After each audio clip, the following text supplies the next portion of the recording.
Hello class, welcome back बच्चों। तो प्यारे बच्चों, स्टार्ट कर रहे हैं नया लेक्चर। बाबू आज हम चैप्टर खत्म कर लेंगे, चैप्टर 3 भी।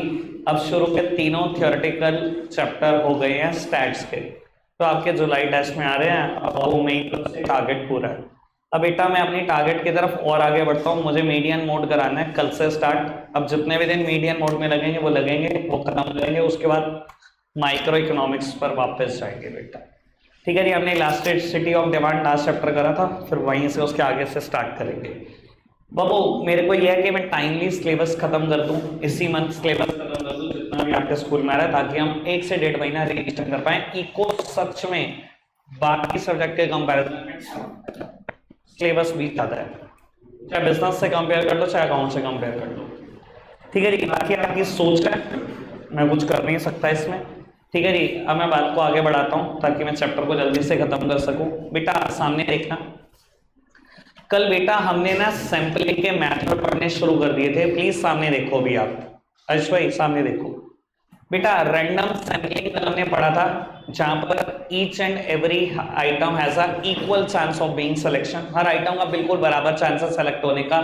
इससे मैंने तंबोला की चिट्स के बारे में पहले बात करी थी। फिर बेटा इसी के बाबू दो फर्दर मेथड है, लॉटरी मेथड और table of random number. Babu lottery में मैंने कमेटी की भी आपसे बात करी थी, ठीक है ना जी। सारी आइटम के equal chance of being selection है ना।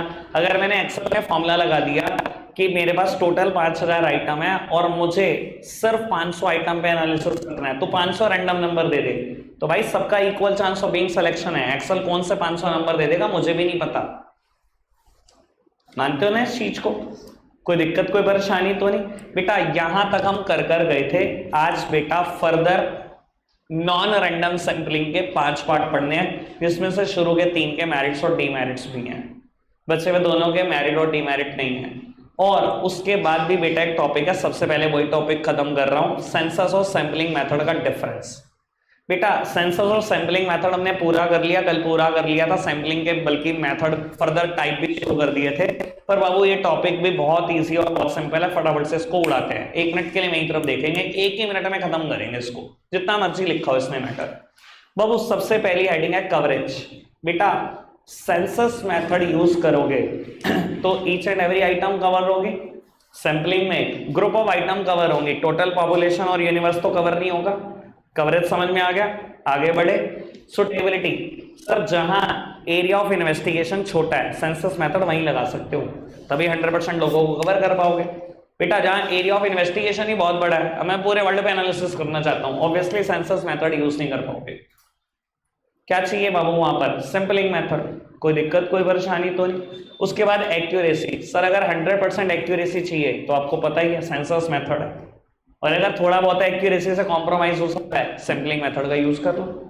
बेटा कॉस्ट और टाइम की बात है, सैंपलिंग में दोनों ही कम लगती है, कॉस्ट भी और टाइम भी, क्योंकि कुछ चीजों पे एनालिसिस हो रहा है, 100% पे नहीं। सेंसस मेथड में पैसा भी ज्यादा, टाइम भी बहुत ज्यादा। And last one is nature of item. Sir देखो अगर आपको लगता है हर आइटम डाइवर्स कैरेक्टरिस्टिक की है, सर वहां पर तो सेंसस मेथड ही चलेगा।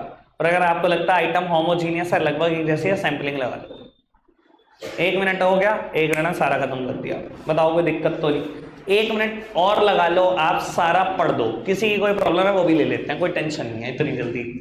फटाफट से पढ़ना बाबू। चलो चलो बाबू, वापसी कर रहे हैं। बेटा नॉन रैंडम सैंपलिंग की बात कर रहा हूं। रैंडम सैंपलिंग क्या था? where each and every item has a equal chance of being selection। बेटा बिल्कुल इसका अपोजिट है, जहां हर आइटम का इक्वल चांस तो नहीं है सेलेक्ट होने का, उसे बोलेंगे नॉन रैंडम सैंपलिंग। बाबू पांचों मेथड से आपको पता लग जाएगा क्यों इक्वल चांस नहीं है। सामने देखना बेटा, सबसे पहले बात करूंगा पर्पसिव सैंपलिंग की। इसको बेटा दूसरे नाम से भी जाना जाता है, डेलिबरेट सैंपलिंग, जैसा कि नाम सजेस्ट कर रहा है, डेलिबरेट। बाबू ऐसे केसेस में ना इन्वेस्टिगेटर अपनी मर्जी का सैंपल लेता है, बिल्कुल अपनी मर्जी का, डेलिबरेटली जानबूझकर लेता है, अपनी मर्जी का सैंपल लेता है।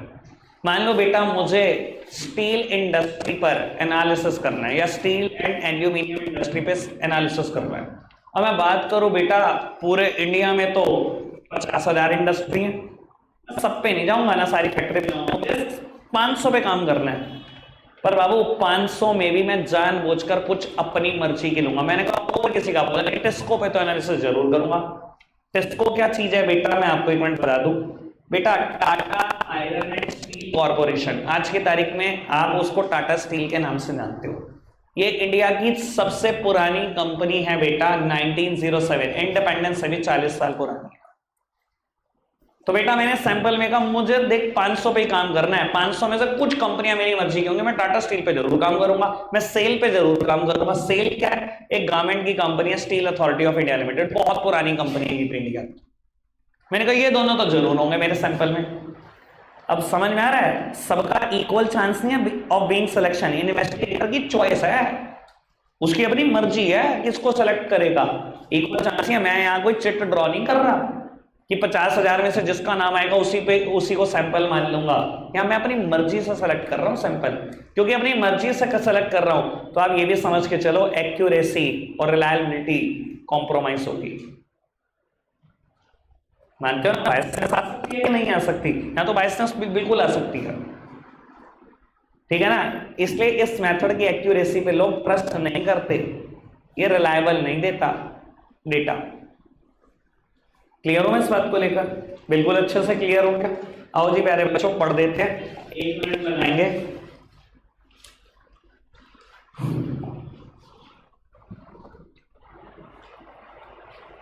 बेटा मैंने सब कुछ समझा दिया, विद मेरिट डीमेरिट आप सब पढ़ दो, और कुछ नहीं करना।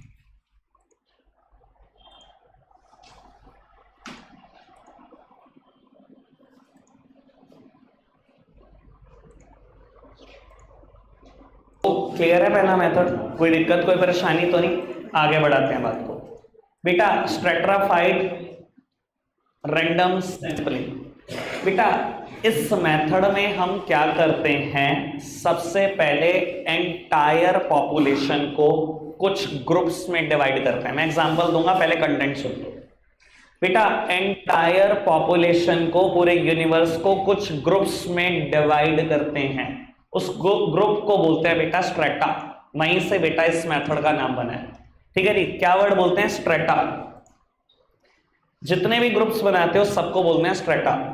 बेटा ऐसा करने के पीछे पर्पस क्या है, जो हेटेरोजेनियस पॉपुलेशन है बेटा उससे भी सैंपल ढंग से इकट्ठा हो पाए, ये पर्पस है। समझाने के लिए एक बात बोलता हूं, मान लो बेटा आप सर्वे करने जा रहे हो किसी 11th क्लास के, पूरे के पूरे समझ लो इंडिया के 11th क्लास के बच्चों पे सर्वे करने जा रहे हो, ठीक है जी। और मान लो ऑप्शनल सब्जेक्ट के तौर पर 3 ही ऑप्शनल सब्जेक्ट हैं, ठीक है जी। सर हेटेरोजेनियस पॉपुलेशन है, अब एक जैसी तो नहीं है, सबके पास एक जैसा तो ऑप्शनल सब्जेक्ट नहीं है। मैंने उसको डिवाइड करा इनटू ग्रुप्स, ठीक है जी। बाबू एक ग्रुप्स बनाया मैथ्स के बच्चों का, एक ग्रुप बनाया बेटा हिंदी के बच्चों का, और एक ग्रुप बनाया कंप्यूटर साइंस के बच्चों का। मान लो ऑप्शंस वेट सर 3 है, एग्जाम्पल को जितना मर्जी बड़ा कर दो, ऑप्शंस वेट सीबीएसई का 26 है, ये तरह मर्जी बड़ा कर ही जाओ, ठीक है। मान लो सब 3 है। बाबू मैथ्स के स्टूडेंट निकले, कुछ भी फिगर समझ लेते हैं बेटा, 7 लाख, कंप्यूटर साइंस 3 लाख, और हिंदी के निकले 2 लाख, ठीक है बेटा। मैंने अपने सैंपल में कुछ स्टूडेंट्स यहां से उठाए, कुछ यहां से उठाए, कुछ यहां से उठाए। अच्छा ऐसा करने से क्या होगा बाबू, अगर मैं सबको equal chance of being selection देता, मान लो ये 12 लाख बच्चे हैं टोटल और मुझे सर्वे करना है, भाई सैंपल साइज काफी छोटा होगा, मान लो सिर्फ 60,000 बच्चों पे सर्वे करना है। मैंने कहा जी मैं 5% पे ही काम करूंगा, 12 लाख बच्चे, 5% कितना बेटा 60,000। अगर मैं equal chance of being selection सबको देता और 60,000 में से 50,000 बच्चे यहीं से सेलेक्ट हो जाते, मान लो अगर ऐसा हो जाता तो क्या होता बेटा, आपको पता है ना रॉन्ग कंक्लूजन ड्रॉ होते। क्यों? क्योंकि बेटा ज्यादातर एक ही कैरेक्टरिस्टिक के बच्चे मेरे पास आ चुके थे, 60,000 में से 50,000 एक ही कैरेक्टरिस्टिक के बच्चे आ चुके थे। अगर equal chance of being selection दो तो 55,000 यहां से आ जाए, फिर तो बिल्कुल ही रॉन्ग कंक्लूजन ड्रॉ होगा। भाई 55,000 तो यहां से आ गए, बच्चे में 5,000 यहां से आ गए, सर मेरा सैंपल ठीक नहीं हुआ ना, मानते हो ना। बाबू ये ग्रुप बनाने के पीछे पर्पस ही यही है कि डाइवर्स कैरेक्टरिस्टिक के बच्चों को आप क्या करो, अपने सैंपल का पार्ट बना सको। पहले ग्रुप में डिवाइड कर लो और ग्रुप में से बेटा कुछ कुछ बच्चे प्रोपोर्शनेटली उठा लो, ताकि आपका सैंपल बिल्कुल ठीक ठाक बना रहे। समझ में आ रहा है स्ट्रैटिफाइड सैंपलिंग मेथड? पक्का से क्लियर हो रहा है? कोई दिक्कत कोई परेशानी तो नहीं? आगे बढ़ जाए बाबू। एक बार आप एक काम करो, इसको पढ़ दो विद मेरिट्स, ठीक है ना? अच्छा एक बात बताओ, जिस तरीके से मैंने सिस्टमैटिकली ग्रुप बनाए और जिस तरीके से मैंने प्रोपोर्शनेटली बच्चों को उठाया, ये रिलायबल रिजल्ट देखा कि नहीं? इस पर रिलाई कर सकते हो आप अच्छे से। पर्पसिव पे तो नहीं कर सकते, अपनी मर्जी के बच्चे उठा लिए आपने, फिर तो गलत ही आएगा रिजल्ट, ठीक है ना? इस पर रिलाई कर सकते हो। डीमेरिट्स मत पढ़ना, सिर्फ पढ़ लो और 2 मेरिट्स पढ़ दो फटाफट से स्पीड बढ़ाकर। डीमेरिट्स मत पढ़ना, वो मैं पढ़ाऊंगा। डीमेरिट्स की चर्चा करते हैं बेटा, आराम से सुनना। कहता है this method is suitable only when there is a complete knowledge about the diverse characteristic of population. Sir ये मेथड वहीं पर सुटेबल है जहां इन्वेस्टिगेटर को ना पूरी पॉपुलेशन के डाइवर्स कैरेक्टरिस्टिक पता हो। यानी कि अगर मैं पूरे इंडिया पे एनालिसिस कर रहा हूं और सीबीएसई में 26 ऑप्शनल सब्जेक्ट है, तो मी एज अ इन्वेस्टिगेटर इसको पता जरूर होना चाहिए कि 26 सब्जेक्ट है सीबीएसई के पास। अगर बेटा मुझे नॉलेज ही यही है कि 20 ही सब्जेक्ट है सीबीएसई का और मैंने 20 पार्ट में डिवाइड कर दिया, तो बहुत सारे बच्चे तो रह ही गए, इन्वेस्टिगेशन का पार्ट ही नहीं हुए। अगर मान लो मैं पूरे इंडिया में एनालिसिस करना चाह रहा हूं, इस बेसिस पे मैं ग्रुप बना रहा हूं कि इंडिया में कितनी लैंग्वेजेस बोली जाती हैं, तो बहुत सारी बोली जाती हैं भाई। मलयालम है, तेलुगु है, हिंदी है, थोड़ी बहुत लोग इंग्लिश है, कन्नड़ है, पता नहीं कौन कौन सी तो भाषाएं हैं भाई। 50 बोली जाती है और मुझे नॉलेज है कि 40 बोली जाती है। मैंने 40 का ही ग्रुप बनाया और एनालिसिस शुरू कर दिया और सैंपल ले लिया। आपको नहीं लगता बेटा गलती आ गई? गलती होएगी। तो अगर आप इन्वेस्टिगेटर हो तो बाबू आपको जिस भी चीज पे एनालिसिस, जिस भी फील्ड में एनालिसिस कर रहे हो, सारे के सारी डाइवर्स कैरेक्टरिस्टिक पता होनी चाहिए। लिमिटेशन क्लियर है? और सर इसमें बायसनेस भी हो सकती है, ऐसा पॉइंट नंबर 2 बोलता है। बायसनेस किस बात की हो सकती है मैं भी ये भी बता देता हूं। इंटेंशनली आप 2-4 ग्रुप को छोड़ दो तो बायस्ड डिसीजन आएंगे और इसमें बायसनेस चल सकती है। मान लो बेटा मुझे को पता भी है सीबीएसई में 26 सब्जेक्ट है, मैंने जान के 20 बनाए और 20 के हिसाब से सारा का सारा एनालिसिस करके रख दिया, तो सर यही बायसनेस ही है। या ग्रुप बनाने में लोग बायस्ड हो जाते हैं, ठीक है जी। और बाबू लास्ट इंपॉर्टेंट डीमेरिट बेटा, अगर आप सर्वे जिन चीजों पे करने जा रहे हो वो पॉपुलेशन साइज ही बहुत छोटा है, तो उसको ग्रुप में बांटना तो बड़ा इम्पॉसिबल है। मान लो मैं 10 लोगों पे सर्वे करना जा रहा हूं यार, 10 लोगों पे सर्वे करने जा रहे हो, इसको ग्रुप में कैसे बांटोगे इतने छोटे पॉपुलेशन साइज को? तो नहीं बढ़ सकता ना। ऐसे केसेस में सेंसस मेथड ही बेस्ट है। जब इतनी छोटी पॉपुलेशन है तो सबसे बात कर लो, सैंपलिंग की क्या जरूरत है आपको? तो छोटे पॉपुलेशन साइज पे भी ये मेथड नहीं लगता, ठीक है जी। तीनों डीमेरिट मैंने पढ़ा दिए बाबू, पढ़ने की जरूरत नहीं है। बिल्कुल मैंने बिल्कुल वही पढ़ाया जो लिखा है, कसम से। आओ सामने देखो जी बेटा, सिस्टमैटिक सैंपलिंग बढ़िया मेथड है, ये भी सब सामने देखेंगे, आराम से खत्म करते हैं। यही एक अब मेथड बचता है मेरे पास जो मेरिट डीमेरिट के साथ है। अगले दोनों मेथड पे कोई मेरिट डीमेरिट नहीं है, सिर्फ मेथड के बारे में इंट्रोडक्शन है। बाबू कहता है according to this method units of a population are numbered numerically, geographically और alphabetically arranged. Every nth item of the numbered item is selected as a sample item. Please आराम से सुन लो इसके बारे में ताकि दिक्कत ना हो आपको। बेटा क्या कहता है ये मेथड? मान लो बेटा पॉपुलेशन है टोटल यूनिवर्स की 1000 आइटम है, ठीक है जी। और मुझे सैंपल चाहिए। मैंने कहा जी यार इतने लोगों से कौन बात करेगा, सेंसस मेथड का मैं इस्तेमाल नहीं कर सकता, 1000 पॉपुलेशन तो ज्यादा है। मैंने कहा जी मैं काम करूंगा सिर्फ 10% लोगों पर, मतलब कितनों पर? मेरा सैंपल साइज कितना होगा? 100, ठीक है जी।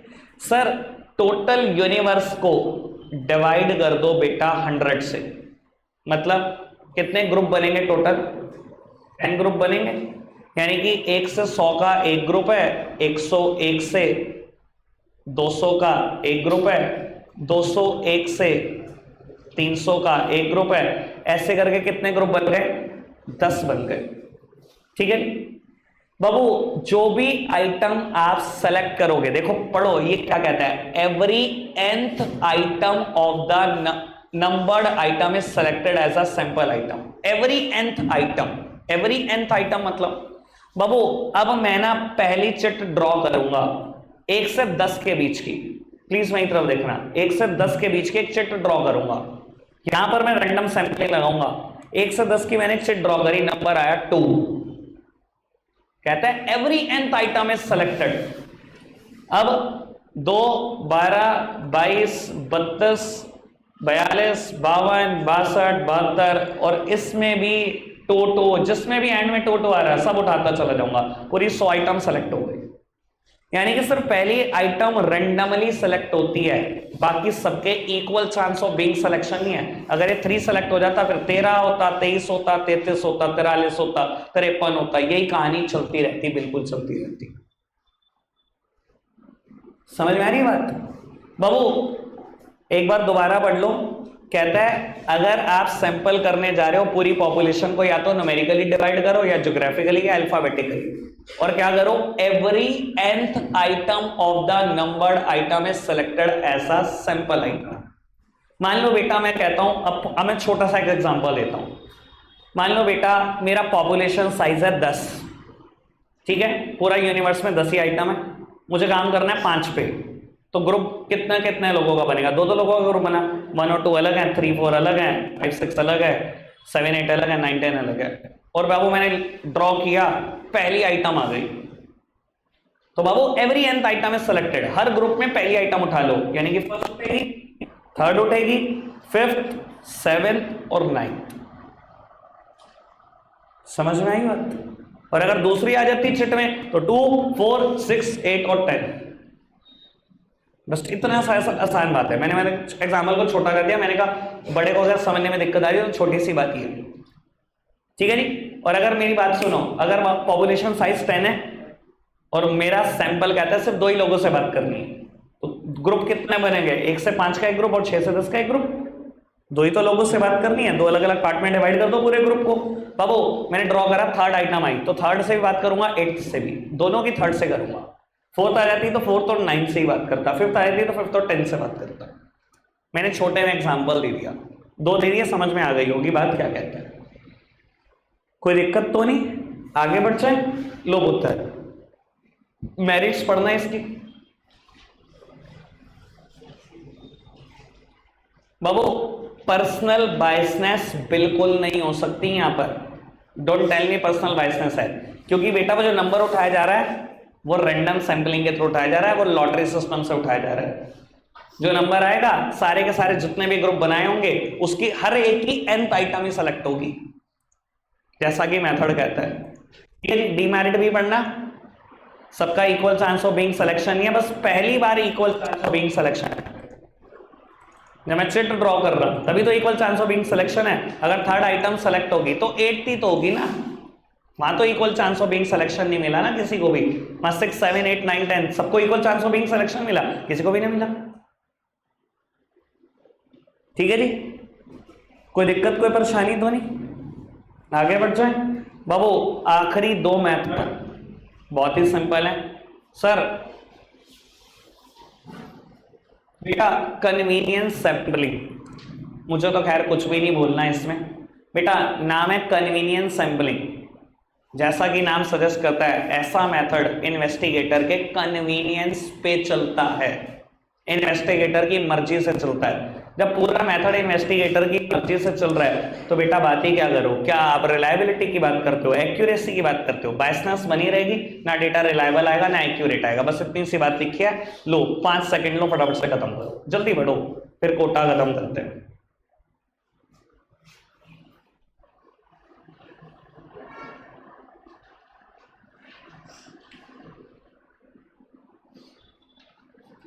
ठीक है बाबू, 4th मेथड कोटा सैंपलिंग। इधर देखना बेटा, अभी मैंने स्ट्रेटिफाइड सैंपलिंग मेथड पढ़ाया था, जहां हम पूरी पॉपुलेशन को डिवाइड कर रहे थे इन ग्रुप्स, जिनको हम स्ट्रेटा बोल रहे थे।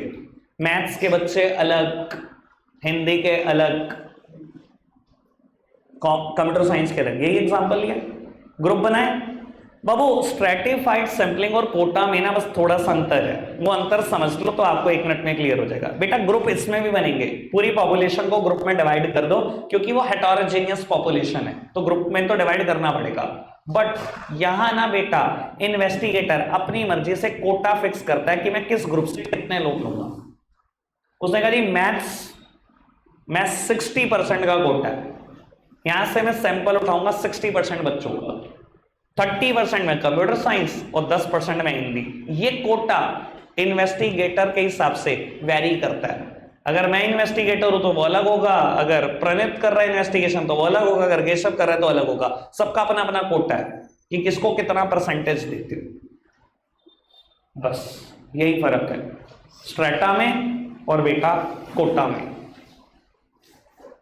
समझ में आती है? रखते आज के लिए इतना ही है प्यारे बच्चों, बाय।